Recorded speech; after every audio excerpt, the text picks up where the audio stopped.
here with Oath Keepers Hawaii. It's a ministry exposing the truth and keeping our fellow lawyers and judges accountable to their oath. So I'm here today with Mr. Gilardi, and we're going to be discussing what's going on with all these fraudulent loans and these predatory debt collectors that just keep harassing folks at home. So as you guys know, I'm not just doing ministry to expose the fraud out there, but to also find you guys legal, lawful remedies that will help you. So Mr. Gilardi is so kind today. He's going to talk a little bit about just my little dilemma that happened just this week. I got hit up in my mail with not only 1, 2, 3 debt collectors saying that they are the service providers on a loan that we're already in a lawsuit with. So we're going to get to just turn around here and let Mr. Gilardi share what his experience is and maybe some of the solutions and how to handle this problem. Oh, good. Well, thank you very much for having me here again. Thank you. It's always a pleasure to come and talk about these things. I guess to start off with and review slightly as to what we're really talking about here, and that is 10 or 12 years ago, the government decided that they would like everybody in the world to have a mortgage. Mm-hmm. And so they lowered the standards on who could apply for a loan to the point that all you had to literally do was go to your financial institution or your mortgage broker and say, I make $100,000 a year. Mm-hmm. You didn't have to prove that you made $100,000 a year. And I hate to say this, that there were unscrupulous people working for those banks, mm-hmm. Mostly mortgage brokers, very mm-hmm. few banks. Certainly no banks here in Hawaii. Mm-hmm. And they would fill out these forms for you, and you would sign them, and nobody know what was really in them. Mm-hmm. And then you would qualify it for a loan mm-hmm. That actually you could pay for a short period of time, right. Until after a year or two, all of a sudden, a couple of things would happen. First thing, the interest rate would go up. Mm-hmm. And so if you were paying $2,000 a month, all of a sudden you've got to pay $3,000. Mm-hmm. Now, it doesn't take a whole lot of knowledge to understand that if you're budgeted $2,000 to take care of your home, right. if it goes up to $3,000 that quickly, right. There's going to be a problem. Keep the home. Exactly. And some of these loans were actually negative advertising loans. That mm-hmm. is that the interest on the loans mm-hmm. was more than the interest on the note. In other words, you were paying less than you would Let's say you owe $200,000, mm-hmm. and the interest on $200,000 over a period of a year is, mm-hmm. Let's say, $20,000, mm-hmm. but you're only paying $10,000 a year. So after a year, mm-hmm. you've built up. In other words, the balance on your account on your home loan is more than what you started with. It's more than what you started with. So wouldn't that be considered? That's like magic. It's literally like convoluting and tricking the homeowner from the very beginning of the design of these instruments. I think that's what was going on. Mm-hmm. I'm not saying that every mortgage broker did that. Mm-hmm. I knew of many that didn't, but mm-hmm. It was very lucrative. Mm-hmm. They could make a lot of money. Mm-hmm. The rules were real loose, mm-hmm. and there wasn't anybody watching it. And if you think about it, it started out as a great idea. Mm-hmm. We'll get everybody to get a home, mm-hmm. but not everybody can afford a home. Right. And the problem has become, once you get into that mess, mm-hmm. you have now gotten yourself way worse than you would be if you had just rented or maybe bought something that you actually could afford. Right. So, at any rate, and then in 2008, as we all know, we started having, we call it now the Great Recession. And the values of homes mm-hmm. Dropped in some places perceptibly. I mean, extreme losses, mm-hmm. and people couldn't sell their homes even mm-hmm. if they wanted to, because the mortgage balances were more than the property was worth. Right. So up until that time, mortgage foreclosures were done kind of loosey-goosey, mm-hmm. and you would just simply give out notices to your to the people that own the property. There were certain things you had to do under federal and state law as far as giving information out. And then they would simply do what we call a non-judicial foreclosure. They would give you the documents that were required by the statute, and then all of a sudden, 6 weeks later, they would hold an auction down in downtown Honolulu and sell the property off. And most people just really didn't understand that. So starting at about that time, there became attorneys who started helping people. I'm one of those people. I originally, as I've said many times, I originally represented banks and financial institutions. And because of a personal issue, I changed sides, is the best way to put it. So the changing sides said, okay, these loans, we began to get suspicious of who they were, because a lot of them are what we were called securitized loans. Correct. So the loans were sold to trusts, which are a being by itself that would own many of these. Right. So explain to the folks what it's a being, meaning it's a legal entity, but it's not a real physical live person, a flesh and blood correct. breathing person. It is considered a human, not a human. It's considered to be a person under the law. But a person can be also like an actor holding a position, but it's actually not live flesh and blood breathing. Oh, no, certainly that isn't. could actually Certainly, no. have harm against the physical body or soul or mind or Right. spirit of an actual. See, I think a lot of people, they've been asking me at home for a long time about this because they don't understand what's the difference between a person, which that's a good explanation, because a person can be deemed a human being, but it also can be deemed a trust that has no breath of life. We live in Hawaii. We know the breath of life is what gives life. So these legal entities started just creating and populating. In fact, all these things are saying that I have some connection with all of these entities, and I have no connection with any of these entities. I have not talked to any human being or even how do you say, corresponded or given any consent or a signature to anybody from any of these companies at all. So a lot of folks are being traumatized by people coming after their name, but they have actually no relationship with that entity. Yes, that's exactly true. That's exactly true. So, as I said, these loans were transferred to these entities that were called trusts, and the I don't know how to explain it to anyone, but their complete loss of connection between that person or that entity that gave you the loan and yourself. Correct. And some of these trusts actually were receiving these mortgages after they had closed or after they didn't have the legal right to do it anymore. Correct.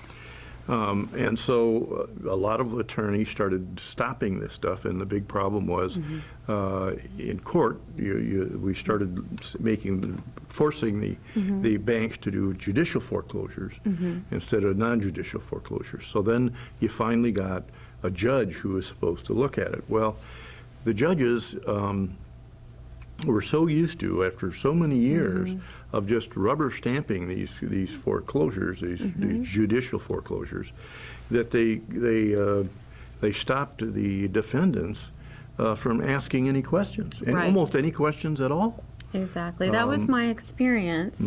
And this is also, you guys, why I recommend so strongly finding somebody like Mr. Ghilardi who had a change of heart, because he's worked on the other side. He knows, I've heard the lawyers call it the tricks, and that's exactly what it is because you don't know the tricks, they do.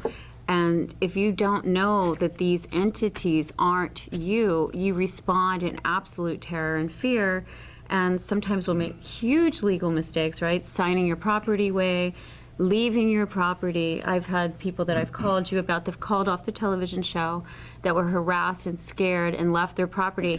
And it may have just been a letter like this, which has nothing to do with the truth of who holds your note or your loan. Yeah, I had somebody come in and talk to me just recently. That's exactly what happened. You know, they're Hawaii people, they're local people, they're not stupid, but they're just more how would you put it, simple. And they paid their bills. They knew how to do that. They knew how to live. And all of a sudden, these things would come to them, and they didn't know what to do. They got terrified. I have one case that just came in the other day. The property has already been sold. It's done, finished, completed. And if they had just come to me a little bit earlier, I could have stopped all that. But at some point in time, trying to it gets to a point. So the key to this is making sure when you have something that you don't understand, you come and see me or someone like me. Correct. To kind of explain where you're going. And it makes a big difference. The key to it is getting a head start on any of these problems at the very beginning. The earlier you get working on them, the better. It is a human trait, absolutely without question, that people will ignore a problem if they can. Absolutely. And the greatest way to get yourself in a lot of trouble is to follow that natural instinct. Well, it's fear. Stand behind the tree so I don't have to look at it. It's the fear. I call the fear false evidence appearing real. And the more I learn about what's going on with this is all false evidence appearing real, but none of it is real. Right. But proving it's not real, unless you have studied the law, and even myself, I've shared before with the viewers at home, my father's a bar attorney, and he wanted me to go to law school. I saw a lot of just things I didn't want to see as a child, so I said, no, I don't want to be involved in this. And now I'm addicted to studying the law because I see how imperative it is. It runs our whole society. And if we don't know what we're running in or how it works, we are destined to be hurt. So this is really an amazing adventure, and I know you guys think it's so interesting. I can see why you do. It's a fascinating thing, and one of the things that is going back now to you know mortgage foreclosure starts. Most of the non-judicial foreclosures, with the exception of those done by Association of Apartment Owners in condominium situations, have stopped. The state set up a law that required mediation, and the mediation was so strong that there wasn't a lawyer in the world that would allow So it their kind of client. scared the predators away. At least it scared the predators so they could no longer do non-judicial foreclosures. In other words, foreclosures where there wasn't a judge. You didn't have a place to put your papers. You didn't have a chance the day in court to say, I don't owe this, or this isn't Correct. right, I don't know. Right. So that statute, I think it's about 4 years old now. Okay. And it's been tinkered with a little bit, but it still stops things it's completely stopped all non-judicial foreclosures. Then we started judicial foreclosure. And at first the judges weren't allowing the defense attorneys access into the records by just saying, you know, you can't Well, do that that. hardly seems lawful. How Well, can you not it- how can you not inspect your evidence to be able to know if you have a case to present or how to work your case if you can't get in there?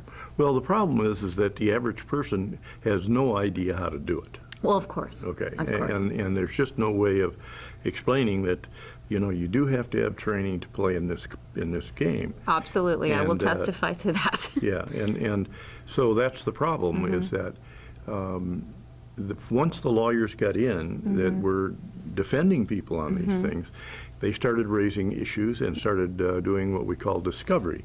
Discovery is asking the bank, okay, give me a copy of the note, give me, you know, or the servicing agent, okay, tell me how this, explain how you are now servicing a loan that was made by a company that no longer exists and was assigned according to what you guys say 2 or 3 different times.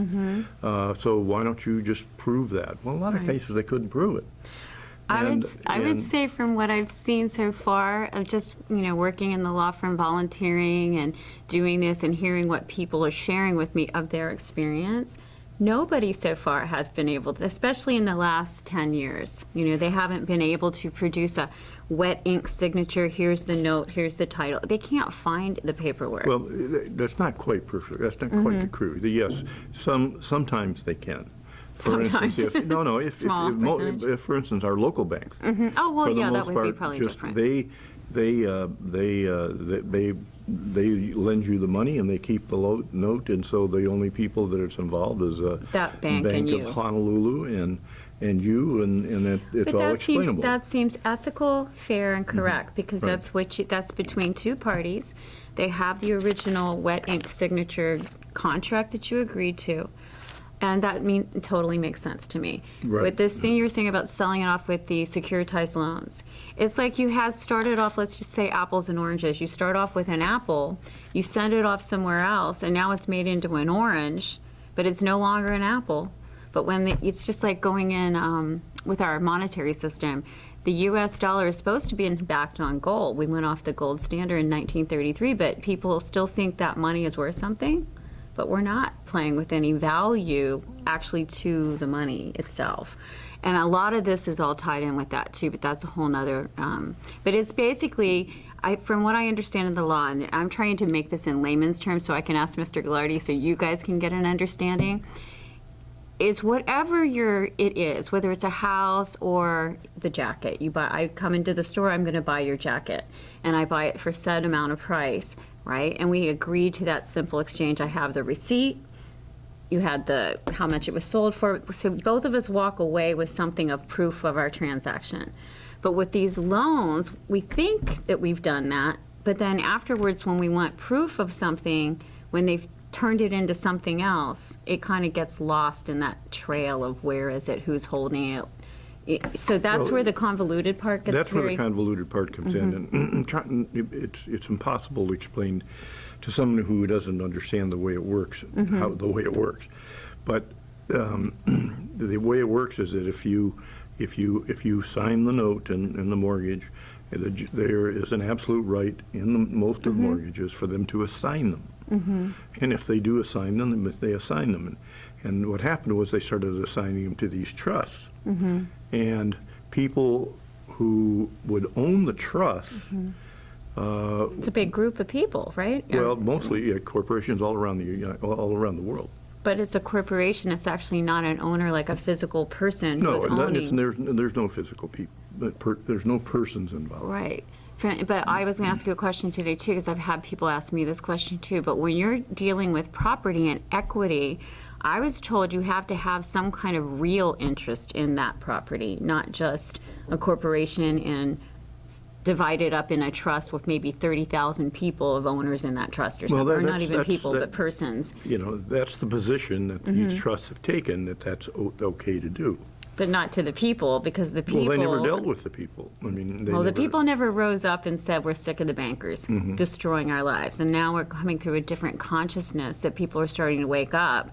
And they're understanding, just like this interest thing of you buy the house, you're in there, you set your mortgage, you're paying everything for 5 or 6 years, and all of a sudden it goes from a $600, this was my example, equity line of credit, to I got a note from we got a loan from Countrywide, as many people did, and then Countrywide went bankrupt, so they're defunct. Then they sell that defunct note to Bank of America, but they're defunct. So then we didn't know, so we paid Bank of America, and then Bank of America went down. But right before Bank of America went down and they went bankrupt, we actually got a note from them. Bank of America never went bankrupt. Well, they basically were not providing those. In other words, what happened with us, I was paying $600 and some a month on an equity line of credit, and we got a note, your next payment's going to be $1,800, from $600 to $1,800. So this was, for me, the rental property. So if you've got a property, whether you're living in it or a rental property or what have you, and it's budgeted to the penny to make ends meet every single month, right? Of course, yeah. Now, all of a sudden, you get this $1,800 from $1,600. That's $1,200 more that you're having to figure out, how are these tenants or my family going to make up that money? There's no way. Absolutely. And so that's what I'm saying. I think they knew on mathematics. This is just mathematics. But they never disclose to you while you're going through the process. They'd say, oh, the interest rate will rise, but they never actually disclose to you how this actually is all going to manifest or work. And as you said, when you're buying a home and you're young, especially young people, they're like just excited to get in there and have babies and have their life and just live. And all of a sudden, it's like their life is turned upside down because of the trickery that went so on. outrageous. It's immoral, it's corrupt, and it's criminal. And yet we have the people running our country, running these big banks that are getting away with it. But I think things are shifting. From what I understand, That's what was my next point, is that two things happened. A few of the cases got overturned. Very slowly. The American judicial system does not change fast. It's been a slow process. But I can't say that's all bad, because if we changed things change very, very fast in society, and so if all society and all the laws tried to change that fast, nobody can keep up with it anyway. It would become chaos. So the law changes very, very slowly and very directly, but it is beginning to do that. Now, it took a lot of time for lawyers like myself and others to beat and hit the banks as hard as we could, mostly trying to figure out, if you prove to me that you own this note, and they can't. Exactly. And that's the actual truth. And for a long time, we were not allowed in discovery, and that is when the questions or you asked for documents, the judges were not letting us do that. Now, just in the last year, all of a sudden, all these cases that were in the regular court and were appealed are starting to get allow you to do discovery. And it takes, in many cases, a couple of years for that to happen. Well, I think, too, if you think about it, I mean, the judges who were going along with the banking program for so long have got to be taking a lot of heat. And you've got all these people rising up who are getting wisdom and knowledge of what's going on. And just like I was sharing, I've got friends who are now actually suing the banks, and which is like in the past, we're all coming at it as the like you said, it's not that they're ignorant, but the world's got people so busy. The law is a full-time thing to study, as you know, right? It's always changing too, right? Little by little. Always changing. So you're constantly having to study to stay up with what's going on. And the average normal person, they're trying to raise their family, get up, get the kids to school, go to your job. They don't have time to do this. But it's no help to the American people. We can see the results of what's happening in our country right now. By ignoring this problem, we are hurting families. We are hurting our economy. We are hurting people. And how do you start your life over when you've lost everything? Especially if you've saved in that house with all the life savings you ever had. The suicide rate, the anxiety, the depression. I've had people that I've talked to who've gotten ulcers over this, lost their husbands, had family. I mean, just all kinds of just irreconcilable amount of pain and suffering through this. So I'm glad that there are people like yourself that have got a consciousness that they want to help, because you understand that it's easy for anybody to want to work for the bank if they get paid more. I understand. It's just, if you don't think about the consciousness behind it, it's like, go for the money, right? But at the same time, that attitude is what got us into this place in the first place, because as I was sharing before, a long time ago on one of the very first shows we started, and I had another attorney that shared with us on camera, none of the good attorneys wanted to work for the people because there's no money in it when they're losing. And that's just a horrible situation, because there's no consumer protection, there's no help for the people, there's no representation, and they're literally drowning. So I thank you from the bottom of my heart, because it takes a very strong, noble person to say, I will, work for this, not for the system, but for humanity and for what's noble and correct. So I appreciate that so much. That's what we like to do, that's for sure. So first step, you guys, besides call someone, whether you call us or call Mr. Ghilardi to help you, don't go into fear and panic, because that's the absolute worst thing to do. People go flight or fright, right? If they don't have money, they think they can just bury their head in the sand and this thing's going to go away, and it won't. As Mr. Ghilardi shared, after 30 days, if we don't respond, they can go after you, even if it's all bogus, because you didn't respond. So that's one of the things I've been learning about the law. You can't ignore it. Even if you have nothing to do with it, you have to defend your name. Yeah, it's so important for people out there to understand this natural human trait where you don't want things to be bad, you don't want things to be a problem, so you ignore them. And in this situation, and as in most situations, All things, yeah. Ignoring it only makes it worse. Exactly. And like I said, I had some people I talked to just the other day who ignored it until it was simply too late. There wasn't anything I could do. Had they come to me a year earlier, they'd be living in their house today. Well, they But can they're always, not. can't you always, if you know it was one of these things by looking at the whole case, even if they are temporarily out of the case, go back as a tort claim and sue whoever started the case fraudulently and collect damages that way afterwards? Well, that's something we've been looking into. We haven't done any of that yet. I've been working on that for you because I've been collecting testimonies of people and having them literally keep all and start documenting everything from the harassing phone calls to threats, because the debt collectors will threaten you over the phone. I've experienced it. Write it all down, document it. Have yourself, when you have Mr. Ghilardi or whoever's going to help you, have them, if you've been working on a modification or any of the correspondence back and forth, right? I actually asked, before I had found Mr. Ghilardi, I had asked, representing myself as power of attorney for myself, I wanted to subpoena all of the documentation that I had sent to the company that foreclosed on us. And they said, we can't because you're not a lawyer. And I know that's illegal, that they cannot do that. No, they can't. But they'll lie to you. They will lie to you. They will trick you. And most of the people working in these collection agencies are probably paid $7 an hour. They're on a robotic script. They have no idea that they're acting illegally and fraudulently against your good name. And they're using your name. It's identity theft, actually, what's going on. So there's so many levels, but I'm collecting evidence and people for you guys because I think that a lot of these companies, there's only a handful of them. Actually, now there are more of them. But there's at least, I think there's 10 of them I know right off the bat that they're all operating in this kind of stuff. And those people, I think we could go back after the fact and basically start tort claims on these people and settling, because you're starting a lawsuit. You have absolute right for the damages that you've given up probably your work time. You may have gotten divorced over this. There's just amazing amounts of pain and suffering that goes with it. And if it's like you're going to have to be homeless and now become a burden to society, which also becomes a burden back to the taxpayers now to take care of you for what they just stole from you.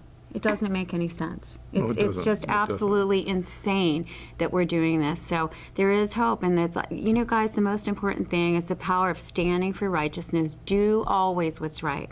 Become a whistleblower. If you're working for these companies, quit.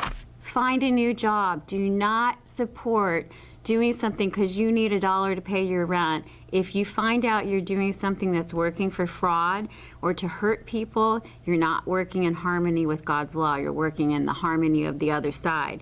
And the way that we win this war, it's a consciousness war of like what's right, what's wrong.